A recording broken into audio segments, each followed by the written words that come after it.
Hi everyone, this is Samragi again. Today we're going to talk about something that is very near to me, something that has changed my life for good within the last 3-4 years, something that I strive to achieve every single day, and that is detachment. Now, I know there's been a lot of theories and spiritual practices around detachment. We see a lot of that around in YouTube, in TikTok.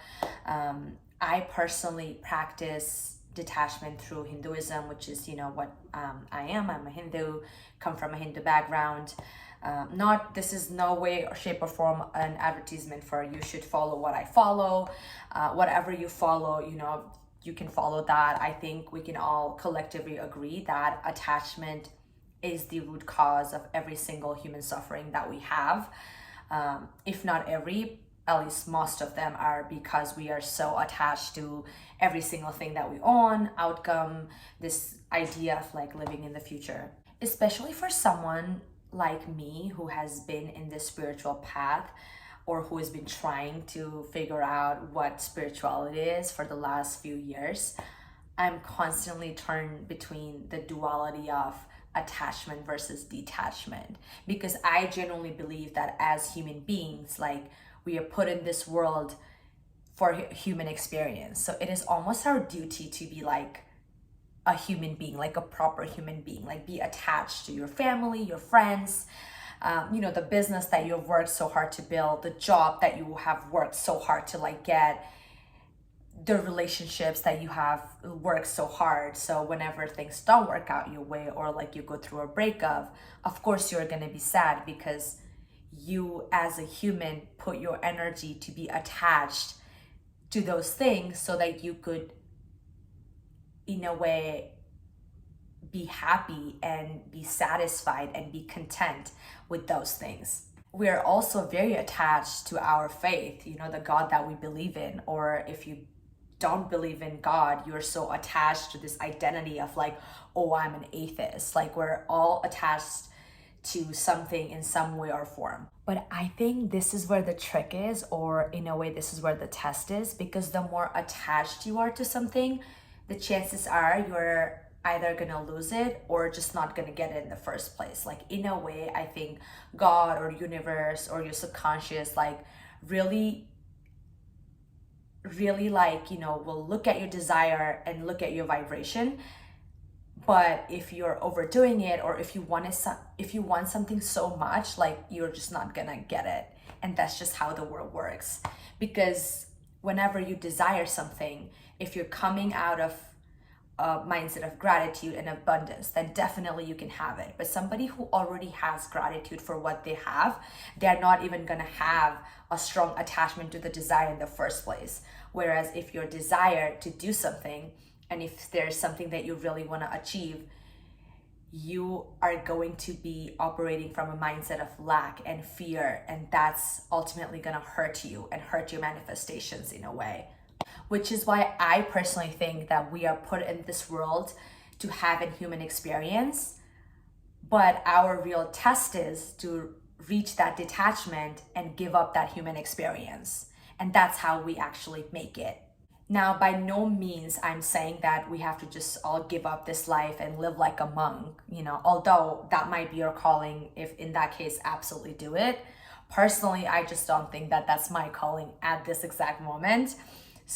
I would like to have a balanced life where I'm balancing my spirituality, I'm learning the art of detachment while also experiencing life as a human being. Because as a Hindu, I genuinely believe that God sent me in this world as a human to have human experiences, and depending on my karma, like, living the life that I live right now. So it is up to me. I do have free will in a way, because I get to decide what I want to do with the life that I have.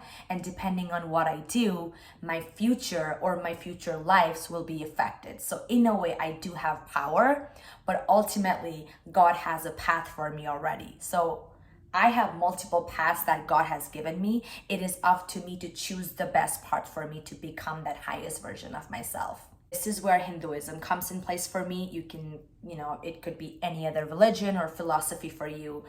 I personally believe in Shiva Consciousness, or Mahadev as we call him.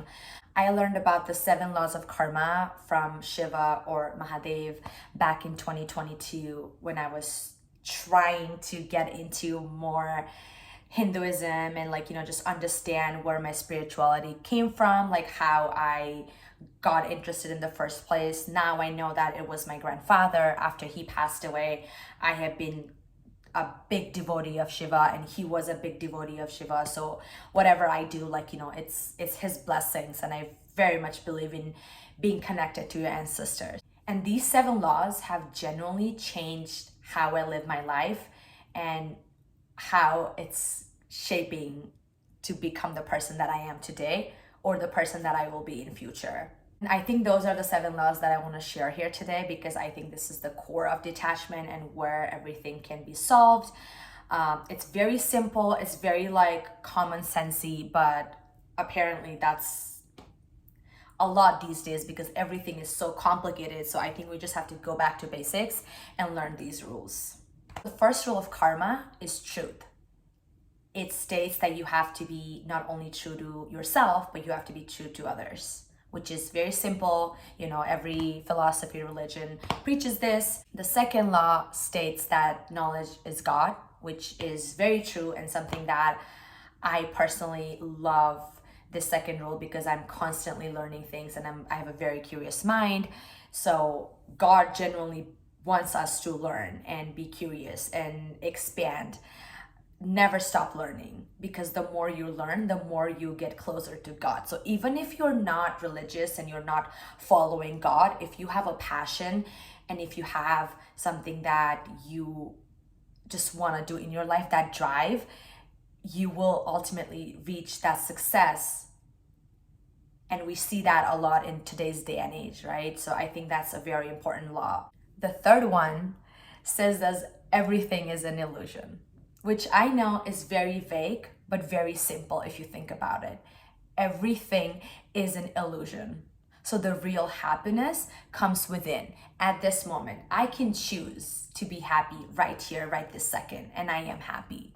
And for the longest time in my life, I have given external validations, people, projects, power, that, hey, if I get this amount of money, or if I get this amount of credits or grade or whatever it may be, I'm gonna be happy. Or if I am in a relationship with this guy, I'm gonna be the happiest, which not true, because you cannot pour from an empty cup. You have to be happy within to give it to others. And I think the fourth law is really an extension of the third law, which says that you really have to look beyond yourself. So once you have that happiness, once you're internally content, you can then pour it from the cup that is full, because that's ultimately what's gonna make you even more fulfilled and more content. Once you sit on yourself and you are happy and you are content with yourself, then you can take that happiness and spread to others, because the more you give your happiness to others, the more it's gonna multiply. It's not gonna be a lack, but it's gonna be an abundance. If you give 50% of your happiness, you're not gonna be left with 50%. You're gonna have 150%, because you gave that 50%, you gained that 50%. Now, the fifth and the sixth law is something that I struggle with. I think the first four, I'm learning, I'm evolving, I'm doing all the things that I'm supposed to regarding those. But the fifth law states that you have to be formless. So take water as an example. Water, when put in a cup, will take the form of a cup, but it is also the ocean. But it's also a tiny drop. And it's such a beautiful analogy. I think that you have to pick and choose the role that you want to play in somebody else's life. Now, you have to constantly be the most important person in your life. And I know a lot of anxious attachment girlies struggle with that. I know we're learning. However, you need to know what role you're playing in somebody else's life. Some days you might have to be a leader, and other days you might have to be a follower. And it's so important to know what day and what form and what role to take. So be like water. I know, easier said than done. And the sixth one is using all of your senses, and not just using them, but really trying to find that balance. Your mind should always be at peace. So whenever you find yourself, this whole idea of like, reacting versus responding, when you find yourself acting out of anger or hate or judgment, like really just looking inward and taking that step back, even if it's like a 1 second pause. Next time when you're angry, rather than reacting right away, just try and take at least 3 seconds, or take like a deep breath and then react and see the change. Like, just analyze yourself. I understand like it's really hard to do it at the moment, but I challenge you to do it and see the difference that you feel. Like, your mind should be at peace all the time. That is the goal, which again, I struggle with this. It's not easy. Using all of your senses, it's not easy, but it's very crucial we do that, because it is the sixth law. So really bringing in that observer mode and making sure that you're observing everything, just knowing that everything is happening for you and not to you. This whole concept of, not taking anything personally, but also knowing like when to stand your ground and when to remove yourself from a situation is so important. And I understand, like, extroverts like me, people pleasers, we struggle with this a lot. And I'm not saying introverts don't, and they have their own battles and their own struggles, but I just can relate to what I have gone through. And believe me when I say this, I have tried so much in the last few years to really hone into this side of me. As a teenager, I used to have really bad anger issues, and I was always like reacting. But now, the more older I grow, the more I'm like, okay, I understand this is triggering a side of me, but why is that triggering me? Rather than trying to, get to the cause of the problem created by that person, I try to look inward and say, okay, this person is doing XYZ, but that's really triggering this side of me. Why is that? What is the root cause of that trigger in me? And how can I solve it? Because you can be self-aware all you want. If you're not taking steps to really solve that problem, you're not getting anywhere. And it's really not gonna like push you anywhere. So it's really important to tap in and use all of your senses, but knowing that ultimate goal is to calm your mind, is to like have this sound, secure mindset. Like, you have to be a mountain, which I know I just said be like water, but now I'm saying be like mountain. Just take the duality of it, right? Like, just see, like, you need to know when to be water, but then there are certain things where you need to like have that mountain mentality that, okay, like, I can be a follower and a leader, but ultimately I know that this is what my value is. So this is where you are, like, this is who you are.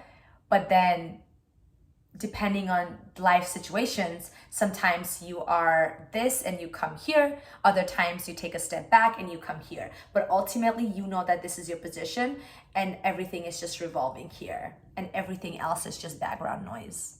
Now, the seventh law and the final law or truth is enlightenment, which, drum roll, is like the goal of everything, the goal of, healing, detachment, whatever you want to call it. And you reach that seventh law and seventh goal by aligning yourself with all the 6 laws that I mentioned above. And when you master all 6 laws, that's when you master enlightenment. And it's not easy, and it can take you a whole life or multiple lives in our Hinduism, like, it can take you multiple lives to get there. And there are even philosophies and theories in Hinduism that talks about life beyond enlightenment, beyond nirvana, which I am no way in shape or form equipped to even talk about, but I am learning about it and I'm doing my research about it. So hopefully one day I'll be able to talk about it. But for now, the goal of this life is to get to that enlightenment. And I think detachment is that journey. Detachment is that journey from being a human being born in this world we are here to experience human life, but the goal is to ultimately get to a point where we no longer even want to experience it, and we are completely an observer. Like, we see ourselves living this life and we see ourselves filling our purpose, but we're so completely detached that whatever outcome we get, like, it doesn't even shake us. Like, we're doing our part in this play called life. In Bhagavad Gita, Sri Krishna talks about how, you have to constantly do your duty without worrying about the outcomes of life. Life is a play. Lord Krishna says that life is a play and we are just merely characters playing that character. Now, if something goes wrong, rather than like reacting and going crazy about it, you just gotta trust the creator of the play that, hey, okay, he or she got it. I just have to get back in track. And again, some days are harder and some days are not, but you just have to learn to embrace that change and learn to know that uncertainty actually is the reality. So in a way, detachment is the ultimate goal, but how beautiful is the journey? Like, you can use the 6 or 7 laws to actually start your journey and enjoy that journey and finally reach that ultimate goal, which is detachment. And when you're completely detached, that's when you're part of the singularity again. Because remember, we all have that in us. Like, we all have that consciousness, that part of God within us. That's why we say, like, God is within us. So rather than looking outward, you look inward and you try to get closer to the God that you have in you. And the more closer to the God you get, the more closer to the actual singularity you get. Because one in all, as in God is in all of us, but the goal of detachment, once you reach detachment, is to be a part of that one again. So all in one. We are literally spiritual beings having a human experience. So rather than being sad about, oh, like, I can't believe this happened to me, this and that, you should just be like, oh, okay, this happened to me. I'm grateful for the experience. I learned everything that I needed to, or I didn't. And in that case, universe will double it up and give it to me again. And in that case, I just gotta be prepared because I didn't learn my lesson the first time. And I just think it's a beautiful thing. So don't be scared to follow your journey. Do not be scared to follow your passion. God is watching. God is there for you. You just have to tap in your power and tap in your potential. Be like water, observe, and detach. That's all you need to do. Love you. Take care.